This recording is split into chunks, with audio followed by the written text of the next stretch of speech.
Hello, এটা কি থানা? হ্যাঁ, এটা থানা। আপনি কে বলছেন? আমি পুলিশ বলছি। আপনার হাতে লাঠি আছে? হ্যাঁ, আছে। তাহলে ওটা নিজের পেছনে ঢুকিয়ে নিন। হ্যালো, এটা কি থানা? হ্যাঁ, এটা থানা। আপনি কে বলছেন? আমি পুলিশ বলছি।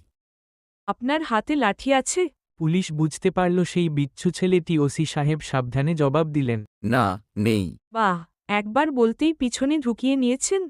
সাবাস।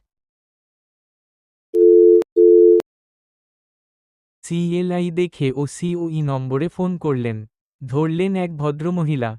ওসি সাহেব বললেন, আমি থানা থেকে পুলিশ বলছি। এই নম্বর থেকে একটি বাচ্চা ছেলে আমাকে ফোন করেছিল।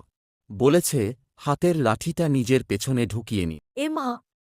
কখন? মিনিট 10 আগে। ছি ছি, বের করে ফেলুন। বাচ্চাদের কথা কেউ সিরিয়াসলি নেয়? শুধু শুধু 10 মিনিট কষ্ট পেলেন। বাড়ি গিয়ে একটু মন লাগিয়ে নেবেন।